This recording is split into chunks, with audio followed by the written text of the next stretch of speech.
e o Guarani. Então, se eu fosse falar com você em Guarani, eu ia dizer Tupana de Jara Taperovazá Tuxarracha. Talvez se o pastor escutasse isso, ele ia dizer: ô glória, ô línguas estranhas. Que realmente para quem nunca ouviu é estranho mesmo. Abra sua Bíblia no livro de Marcos,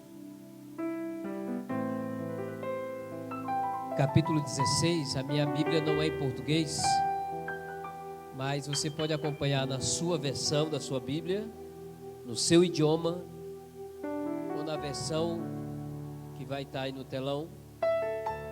Eu gostaria de convidar para se pôr em pé, por gentileza, fazendo assim reverência à palavra do Criador. Livro de Marcos, capítulo 16, versículo 14. Marcos 16, 14. Todos acharam? Quem achou, diga amém. Quem não achou, diga estou procurando. Hã? Todos acharam? Glória a Deus. Versículo 14, em castelhano, diz assim: Luego Jesús se lhes apareció a los 11 discípulos, mientras ellos comían, los reprendió por su falta de confianza y por su terquedad. Ellos no habían creído a los que lo habían visto resucitado. Versículo 15. Jesús le dijo: vayan por todos los países del mundo y anuncien las buenas noticias a todo el mundo. Los que crean en mí y se bauticen serán salvos. Los que creem en mí y se bauticen serán salvos. Pero a los que no crean en mí, yo los voy a rechazar. Amém? Pode se sentar, queridos. Talvez você ficou tentando entender algumas palavras que você nunca ouviu falar. Mas nessa noite eu quero pregar o Evangelho para você. Quero pregar a palavra de Deus para você. Confesso que se o culto terminasse agora, eu sairia feliz, satisfeito, pelo que Deus já falou comigo e pelo que Deus já falou com você. Quem está feliz porque Deus falou hoje? Quem está satisfeito? Você está satisfeito pela palavra que o teu pastor trouxe hoje? Porque eu estou. Eu poderia entregar o microfone para ele e dizer: pastor, não precisa mais pregar, não precisa mais falar nada, porque Deus já falou conosco. Mas eu tenho uma boa notícia para você essa noite. Deus ainda vai continuar falando com você essa noite. Já faz quase 3 dias que eu não consigo respirar pelo nariz. Tem 2 noites que eu não durmo. Às vezes quando eu vou olhar para o relógio é 4, 4h30, 5 da manhã. E eu estou tentando conseguir falar aqui. Porque você falar e ao mesmo tempo respirar não é fácil. Quando você tem a boca e o nariz funcionando é mais fácil. Porque você respira pelo nariz e fala com a boca. Agora quando você fala e respira ao mesmo tempo com a boca, é complicado. Então fique intercedendo pela minha vida nesse momento, para que a gente possa trazer a palavra de Deus. Amém, queridos? Quem já ouviu falar de missões, levanta sua mão. Quem já ouviu falar de missão transcultural, levante sua mão. Poucos aqui. Existem 2 tipos de missões. Missão local, que é a missão que a igreja de Jesus está fazendo aqui no seu próprio país, aqui nessa cidade, no bairro. Chama-se missão local. Repita comigo: missão, mais alto, missão local. Sabe quem é o responsável por essa missão? Talvez você diga: é o pastor, é a esposa do pastor, é os obreiros. Não, é cada um de vocês. É chegando na faculdade e dizer: eu sou crente, eu sou lavado e remido pelo sangue do Cordeiro. É chegar no trabalho e não colocar uma capa. Não estou dizendo que você está fazendo isso, mas é trazendo aqui exemplos para que você entenda que fazer missão local é dever de cada membro dessa igreja. De chegar nas esquinas e as pessoas olhar de longe para você e dizer: ali é crente, ali é homem de Deus, ali é mulher de Deus. Eu te pergunto nessa noite: será que o teu testemunho tem atraído pessoas ou repelido pessoas? Será que a tua vida com Deus tem trazido pessoas para Deus? Ou como diz em espanhol, rechaçado, jogado para fora? Porque quando Jesus chega para os 11, você pode ver a partir do versículo 14, eles já tinham experimentado a perseguição, eles já tinham experimentado tudo, estavam quase que na reta final do ministério de cada um deles. Jesus já tinha morrido, mas também tinha ressuscitado.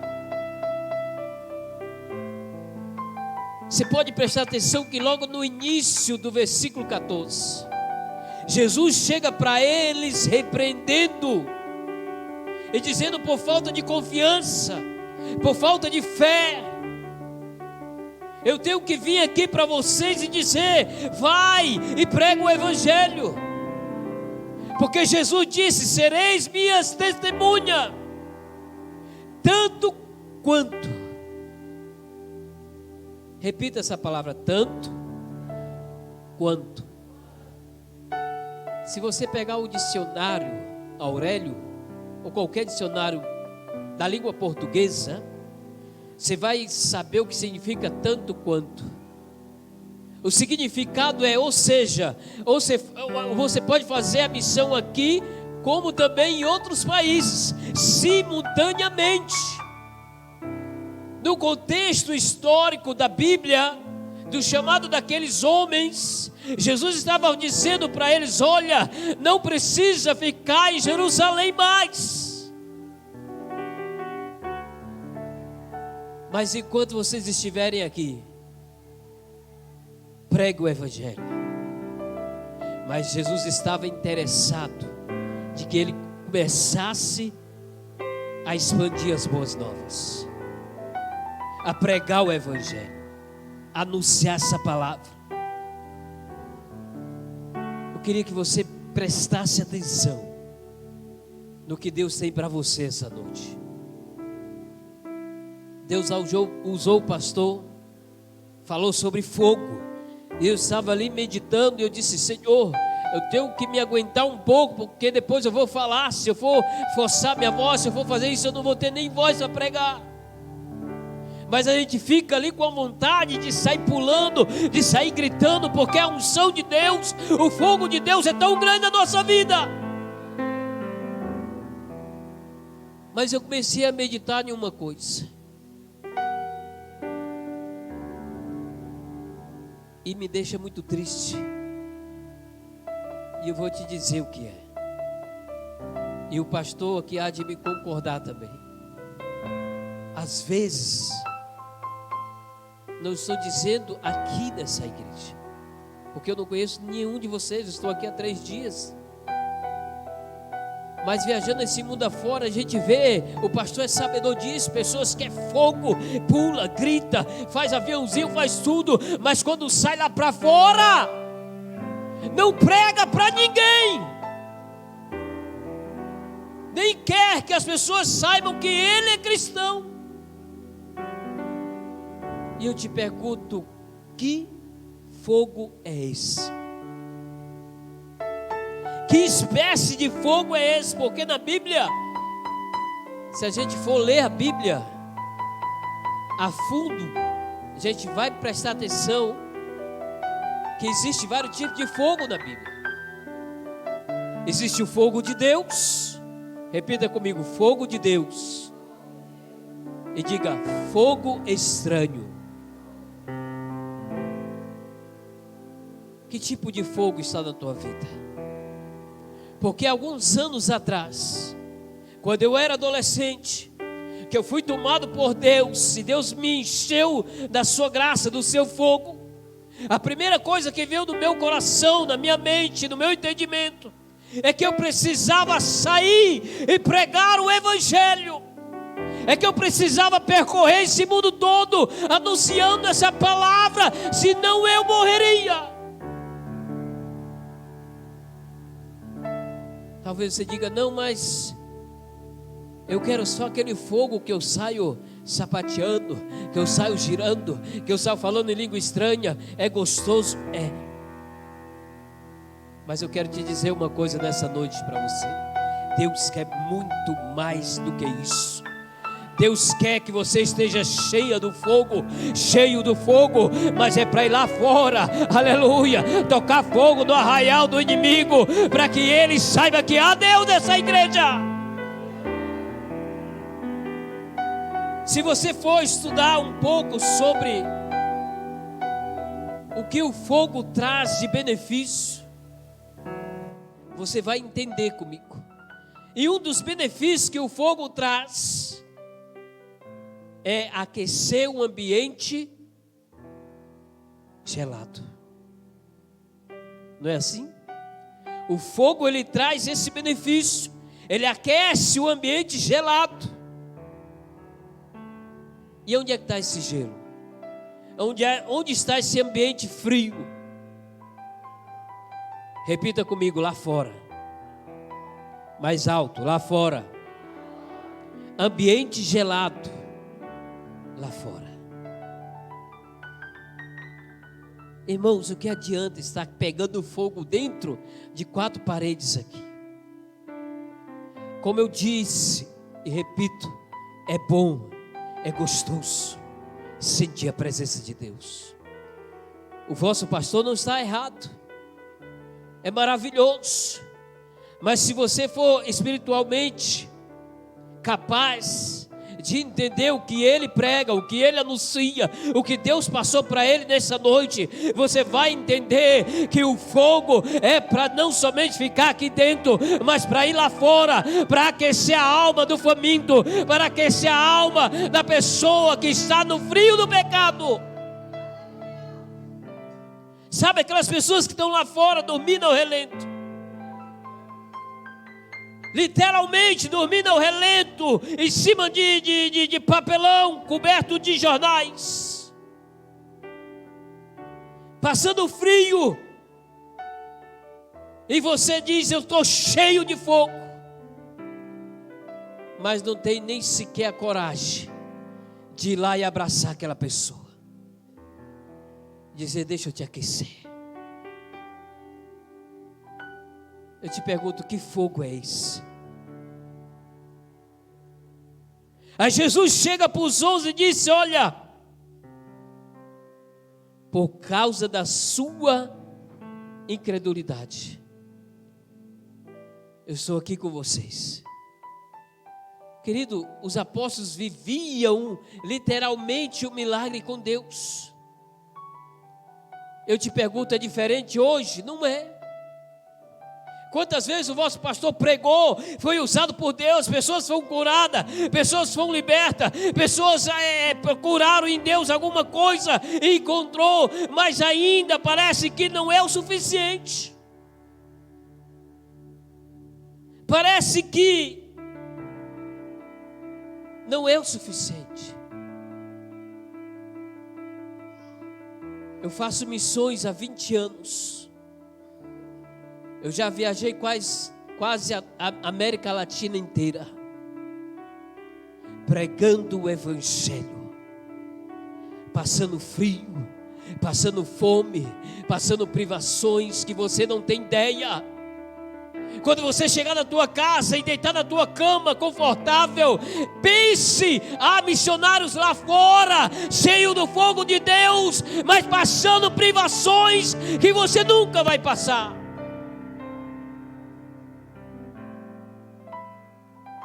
Talvez você não sabe o que é isso, porque você nunca passou. Talvez na toda a tua história, da tua vida, dos teus filhos, dos teus netos, nunca vai passar isso. Mas Deus me trouxe aqui para alertar essa igreja, para entender uma coisa, pelo amor de Deus, que Ele quer fazer você um missionário, uma missionária no teu bairro lá fora, e levar essa mensagem para pregar o Evangelho. Sabe para quê, pastor? Para que cada membro desse se levante e dê lugar a pessoas novas. E isso lote a um ponto de não ter mais espaço para alugar ou comprar algo maior, para a glória de Deus. Quantas pessoas tem aqui sentada, pastor? Mais ou menos umas 70 pessoas. Imagina se você trouxesse uma, estaria 140 pessoas se tem 70. Você tem ideia do que é isso? Eu passei aqui em algumas ruas, e tem ruas que tem uma igreja do lado da outra, não é assim? E o outro pastor que está comigo disse assim: é muita igreja. Eu disse: mas não é suficiente. Não é suficiente. Se os crentes de fato e verdade fossem cheios do fogo de Deus, ao ponto de contaminar com o fogo de Deus as pessoas lá fora.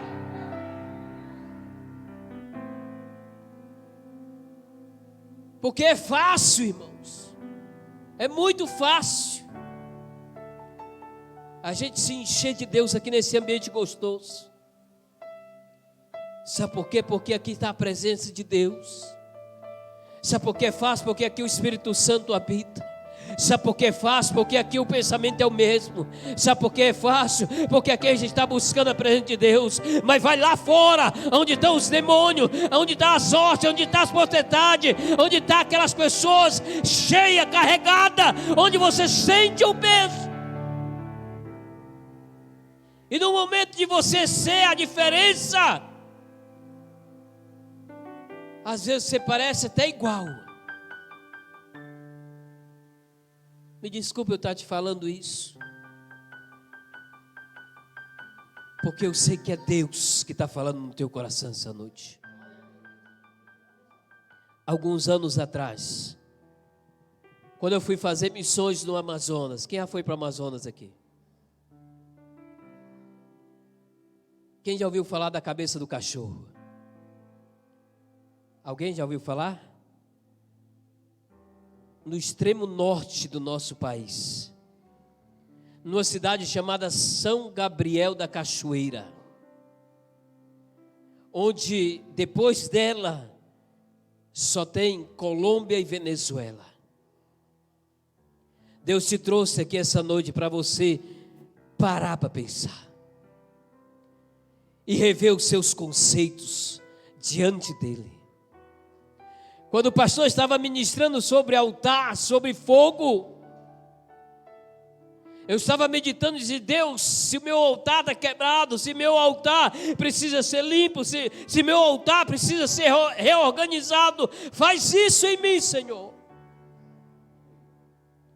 Porque todo profeta, que quando estava com seu altar, ou melhor dizendo, quando todo sacerdote ia oferecer um sacrifício, ele organizava,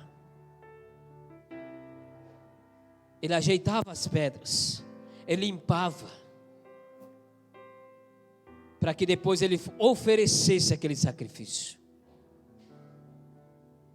E quando pregamos o Evangelho no Amazonas, eu lembro como se fosse hoje. no ano de 2005, que eu estava ali pregando o evangelho naquele lugar, onde as pessoas falavam 33 dialetos diferentes. E toda quarta-feira tinha uma feira onde as pessoas vendiam peixe, farinha, alimentos típico de cada tribo que chegava na cidade. E parecia literalmente o Pentecoste, não de línguas estranhas, porque se você for olhar o Pentecoste, foi línguas de cada nação. Aí você escutando alguém falar em Baniwa, Uarequena, Nhengatu, castelhano, português, tucano, e aí vai vários dialetos diferentes. E eu disse: Deus, como eu vou pregar o teu evangelho, se aqui tem tantos idiomas, tantos dialetos, tantos costumes, e cada tribo que nós visitamos, no total 10 tribos indígenas, e ao nós ficamos mais ou menos 6 anos pregando o evangelho, onde eu comia o que ele comia, eu bebia o que eles bebiam, eu vivi como um índio, porque eu não poderia ir para lá com paletó e gravata, eu não poderia ir com um sapato bonito, com um terno bonito, eu tinha que ser igual a eles. Sabe por quê? Porque no meu primeiro dia de experiência com esse povo, eu estava almoçando ali, sentado numa cadeira, com uma mesa, e eles estavam no chão, com um panelão, fizeram um fogo e começaram a fazer uma comida. Aí eu fiquei olhando para eles, botei os pratos, tinha uma família, e eles começaram a pegar um prato, se sentaram no chão e começaram a colocar comida, e eu fiquei sozinho ali, e o Espírito Santo fala no meu coração e disse: o que é que você está fazendo aí? Vai para lá, senta no chão com eles, mostra que tu tem Deus na tua vida, mostra a tua humildade, mostra o que você vem fazer eu aqui. Peguei meu prato, sentei no chão, o líder daquela família disse: agora vamos almoçar. Eles estavam esperando por mim, eu não sabia. E tinha um panelão assim de alumínio, e eles com uma água meio escura. Ele disse: missionário, hoje vamos comer jacaré. Quem já comeu jacaré aqui? É gostoso. É a mesma coisa que está comendo frango. É ou não é? É o mesmo sabor. Quando se tira a pele, quando se tira a cabeça, quando se trata e bota só a carne. Aí o irmão disse assim: ó, missionário, coloca aí, tira o primeiro pedaço do Senhor. Eu orei, né?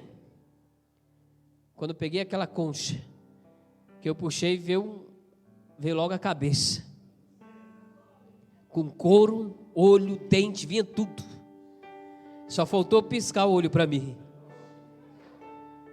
Eu disse: não, isso aqui é muito grande, eu não como muito. Joguei de volta e puxei uma parte do braço, com couro, que eu tinha que rasgar com a boca, com o dente, para comer a carne. E com um pouco de farinha. Escuta, fazer obra missionária, queridos, aonde você está. Às vezes você tem que viver o contexto com a pessoa, com a comunidade. Você não pode pregar o evangelho para as pessoas lá fora, vivendo o seu próprio contexto. Não estou querendo dizer que você vá agora usar droga, ou vá se prostituir para viver o contexto das pessoas que assim o fazem. Não é isso. Mas imagina se você está ali e tem um povo ali, que está ali nas esquinas. Você passa com a Bíblia debaixo do braço, como foi ensinado pela moça ali, e nem sequer olha para a pessoa. E às vezes aquela alma daquela pessoa está gritando, dizendo: me ajuda, fala alguma coisa de Deus para mim, prega alguma coisa, fala alguma coisa, e você passa de longe.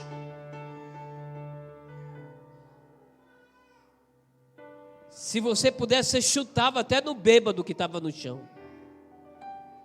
Que fogo é esse? Que espécie de fogo é esse que nós estamos vivendo? Estamos vivendo uma igreja, eu falo no Brasil, um fogo que só é dentro de 4 paredes, mas quando sai para fora, parece que o vento da incredulidade assopra e não existe mais fogo, não aquece mais, não deixa os animais ferozes distantes. Ou seja, no mundo espiritual, não coloca para fora os demônios. Porque se você vai para a selva, você talvez nunca viveu na selva, eu já vivi. A primeira coisa que a pessoa tem que fazer é o quê? Quem sabe? Quando você está na selva, o que é a primeira coisa que você tem que fazer? Ninguém sabe. Fogo. Se você não fizer uma fogueira, você vai ser morto. Vai vir uma onça, vai vir um animal selvagem, vai te comer, vai te matar. Mas se você faz uma fogueira, durma tranquilo que nenhum animal vai te pegar. Assim é lá fora, quando você está cheio do fogo de Deus, o inimigo não vai chegar nem perto de você, porque ele vai ver o fogo de Deus na tua vida. Ele vai olhar daquele, eu não toco porque é fogo.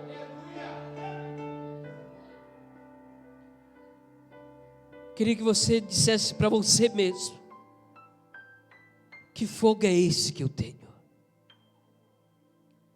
Que fogo é esse, Deus?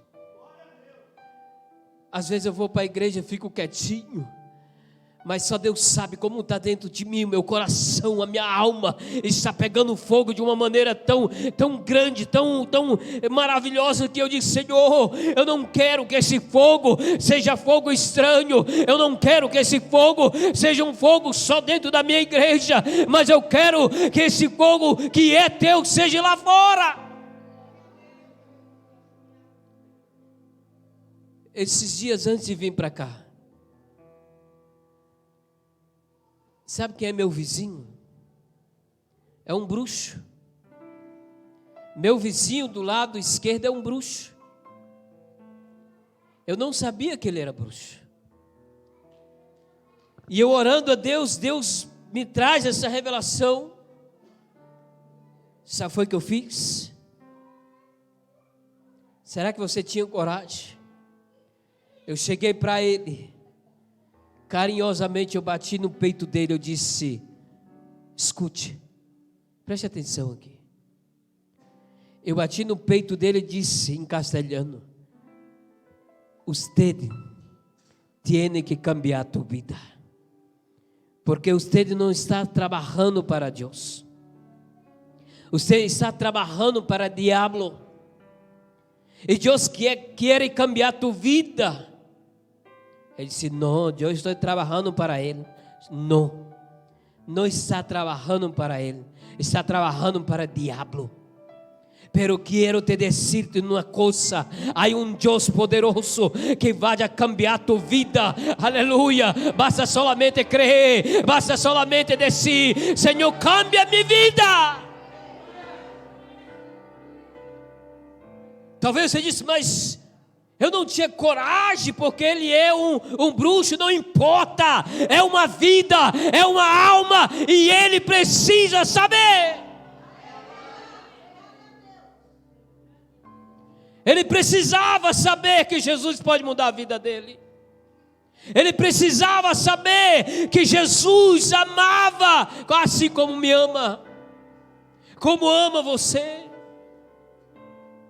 É por isso que quando estávamos ao norte do nosso país, fizemos uma viagem de 15 dias e 15 noites, dormindo em uma canoa, passando frio, passando fome, para poder construir uma igreja na Colômbia.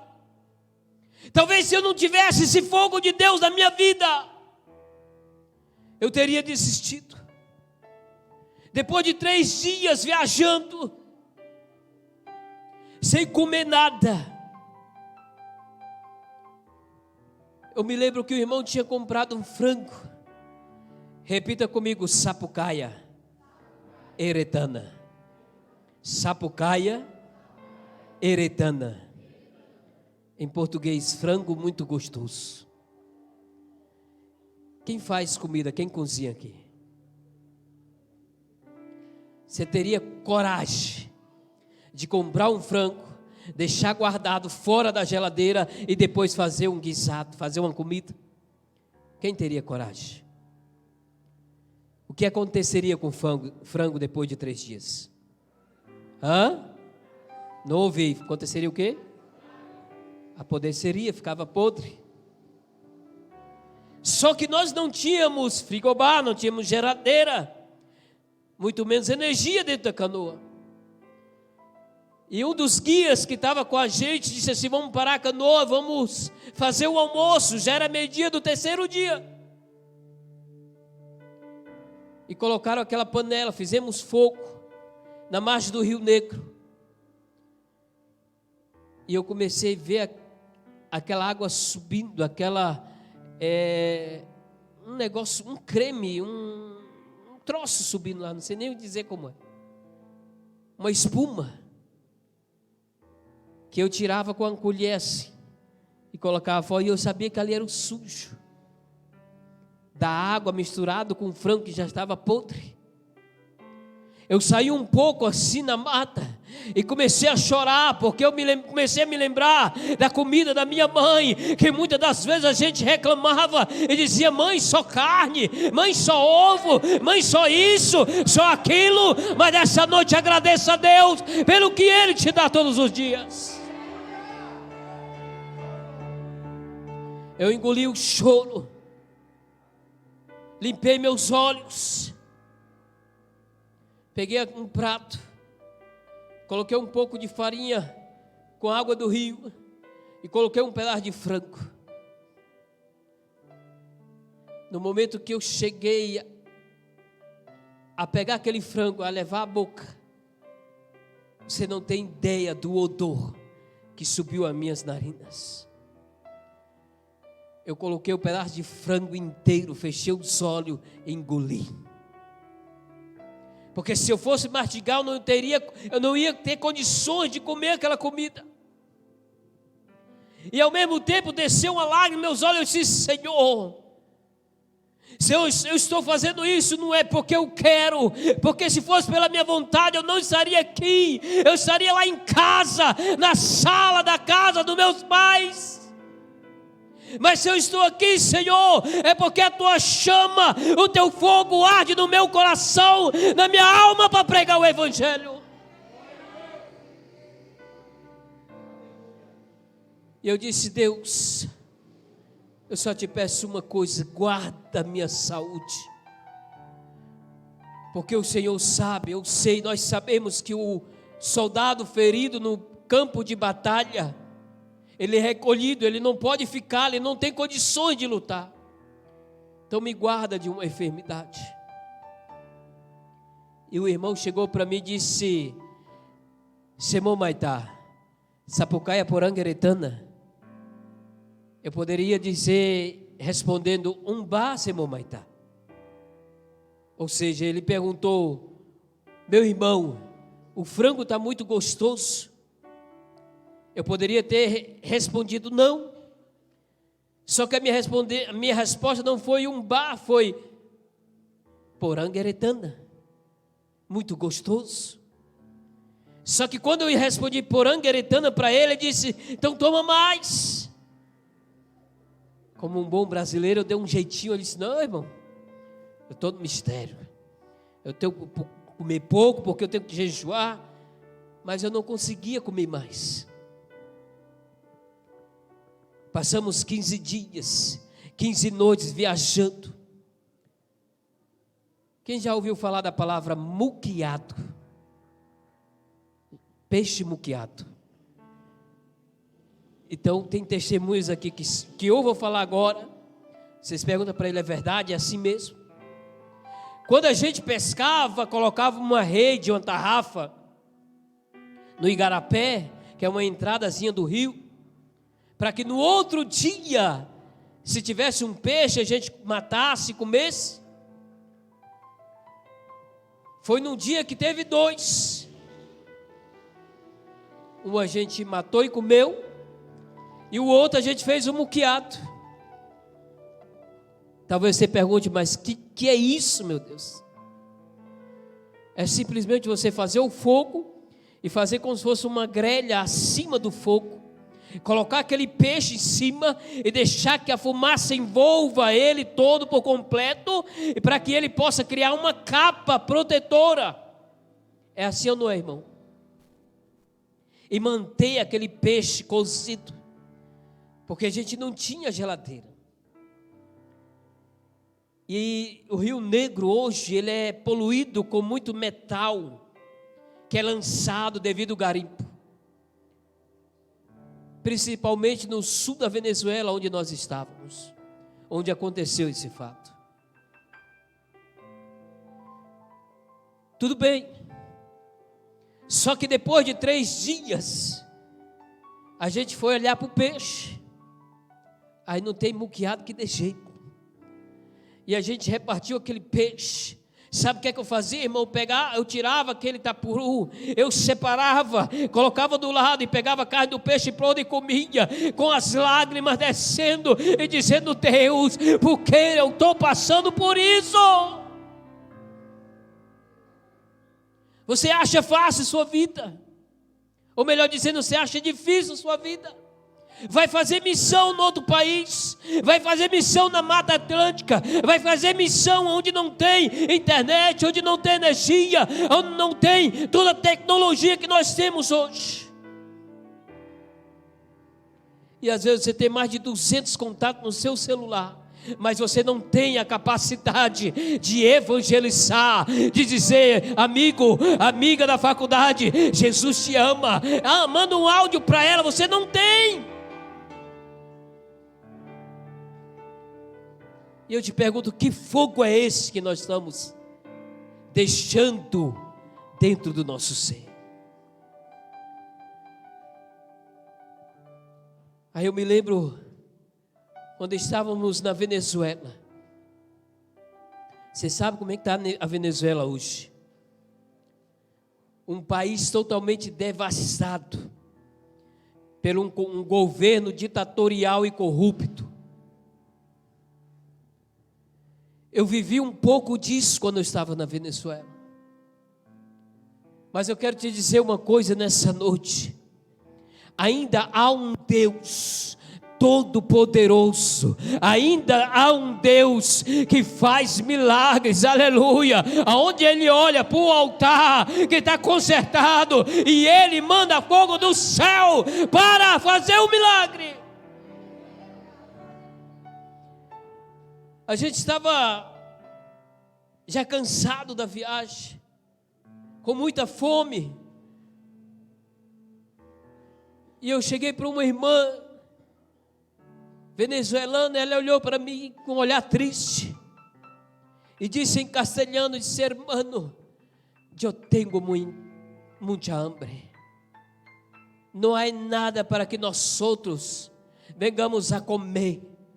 Não há comida, não há arroz, não há poroto, não há pollo, não há nada para nós outros. Nem tampouco nada que pueda nos regalar alguma coisa para que nós outros vengamos a comer. Ela disse: irmão, eu tenho muita fome, aqui não há arroz, não há feijão, não há carne, não há frango, não há nada para a gente comer, nem muito menos ninguém para nos presentear com uma comida. A gente vivia numa cidade, queridos, que quando você não via selva, você via água. Quando você não via água, você via selva. Até hoje eu queria saber como é que aqueles homens viajam de canoa e quando vê uma bifurcação e sabe que tem que dobrar para a esquerda ou para a direita, porque não há placa. Aqui quando você pega seu carro, tem as placas, sinalização, você só se perde se você quiser. Ainda tem um GPS.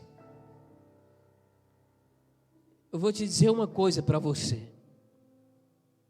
Não é para você ficar com medo, não. Mas é uma coisa que Deus me falou agora. O povo desse século vai ser muito mais cobrado do que do século passado. Sabe por quê? Porque foram grandes as ferramentas que Deus entregou nas tuas mãos, as facilidades, o carro, a moto, tudo, o dinheiro, a finança, tudo Deus colocou na tua mão para ser um diferencial na obra dele. Porque lá no Paraguai, queridos, é calor, é frio. Na minha cidade, esses dias estava fazendo -6. E quando chega o verão, chega a sensação térmica de 50 graus centígrados. Você pode abrir a janela, pode abrir o que for da sua casa, ou ir para fora, não adianta. Não tem vento. O Paraguai não tem saída para o mar, não tem praia. Então quando esquenta, esquenta mesmo. E também quando esfria, esfria mesmo. Eu vim ao Brasil.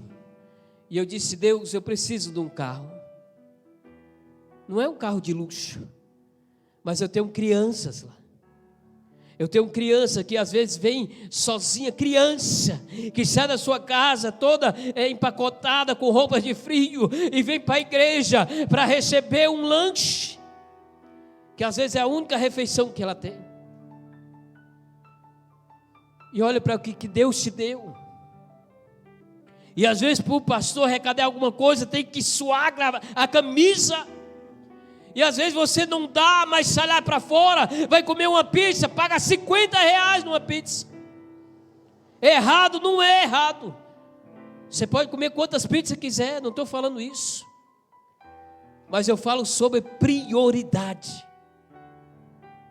Daquilo que Deus te entregou, daquilo que Deus te deu, daquilo que Deus colocou nas tuas mãos. Seja um divisor de água nessa igreja, para que o nome de Jesus seja proclamado. Eu olhando para aquela senhora, eu disse para ela: se a senhora não tem, imagine eu. Eu desci para a margem do rio da Venezuela. Eu sentei e comecei a chorar. Eu disse: Deus, eu não aguento mais. Como é que eu vou pregar o teu evangelho sem condições, sem dinheiro, sem nada? Eu vou voltar para casa, Senhor. Eu vou ligar para o pastor presidente, eu vou voltar para casa. Só que o Espírito Santo nessa hora diz assim: quem é você para me desobedecer? Te recorda quando você estava orando na sua adolescência e disse: Senhor, eu entrego a minha vida no teu altar, eu entrego as minhas vontades no teu altar, eu entrego meus desejos no teu altar. Me usa, me leva para onde tu quiseres. Eu confesso que eu me levantei, enxuguei minhas lágrimas e disse: Senhor, me perdoa. Quando eu olho para o extremo sul da Venezuela, eu vejo 6 canoas. E os irmãos começam a colocar suas canoas uma do lado da outra.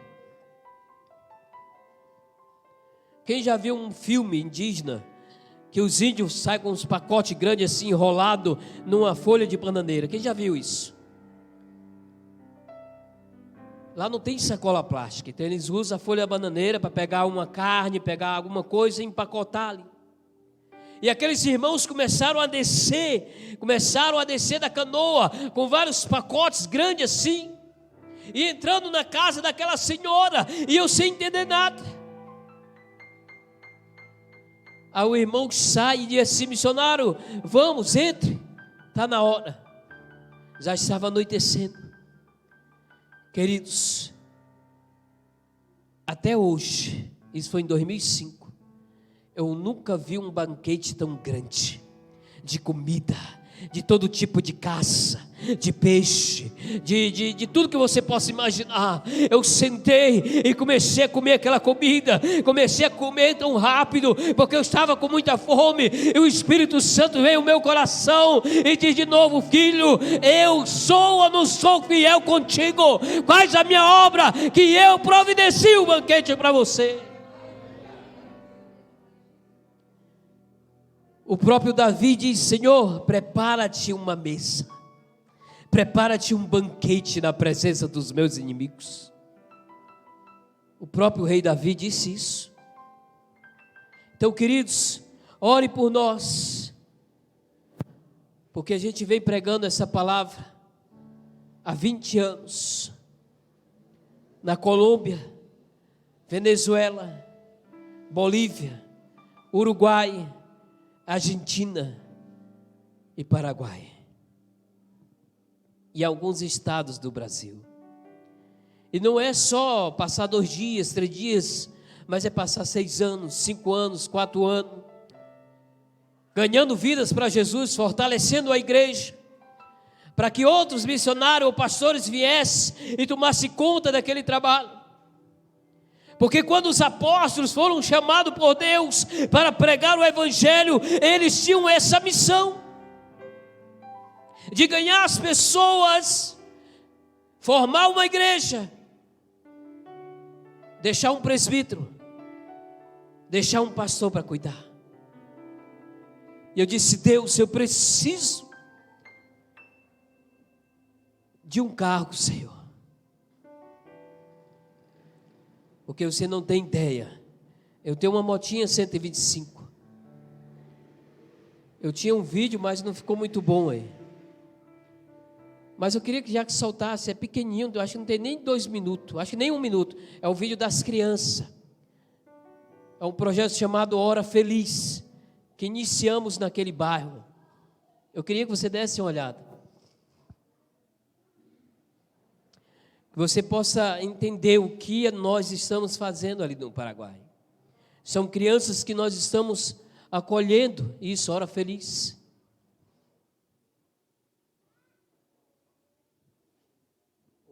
Eu acho que o áudio do computador estava fechado, eu fechei lá naquela hora, na setinha aí, na seta, isso, é.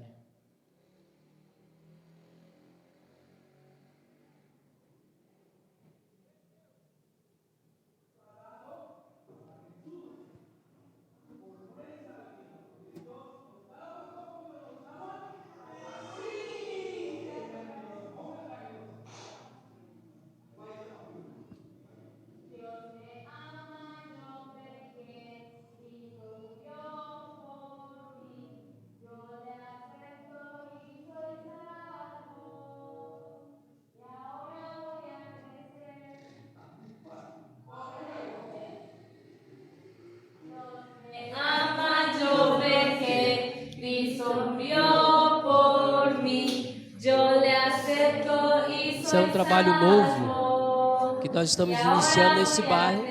Ali são brasileiros que são missionários também, que estão ali fazendo esse trabalho com essas crianças.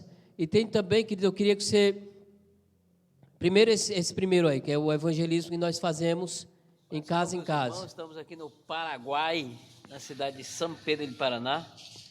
Estamos com uma família muito amável que eu conosco.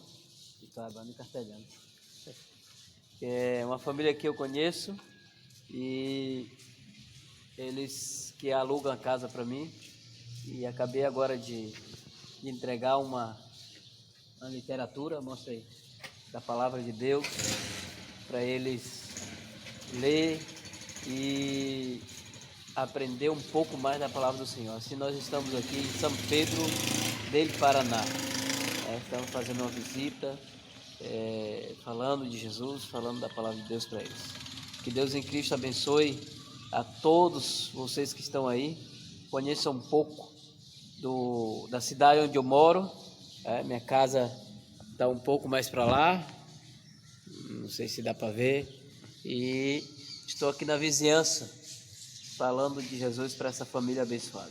Que Deus em Cristo abençoe a Igreja Assembleia de Deus. Tem um outro vídeo que é eles falando no idioma guarani. Eu queria que vocês... a saudação deles. Eu vou traduzir para vocês. Então, habla guaraní para nós aí. Um saludo para os brasileiros. Como você está? Porã. Sim, estou bem, porã. Importante, verdade? Estamos aqui reunidos para ouvir a palavra com todos da família.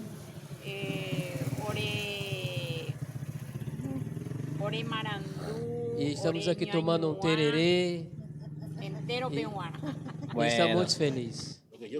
Amém. Então, queridos, eu tenho muitos outros vídeos para mostrar para vocês, mas só para vocês terem ideia do trabalho que nós estamos fazendo ali no Paraguai. Então, assim, ore por nós, para que a gente possa conseguir alguns valores para comprar esse automóvel. Amém? Quem quer aprender uma palavra aqui em Guarani? Diga assim, eu quero. Diga mais alto, eu quero. Então fique em pé, por gentileza. Você vai repetir comigo. Tupana de Jara Taperovasato Shahaisha.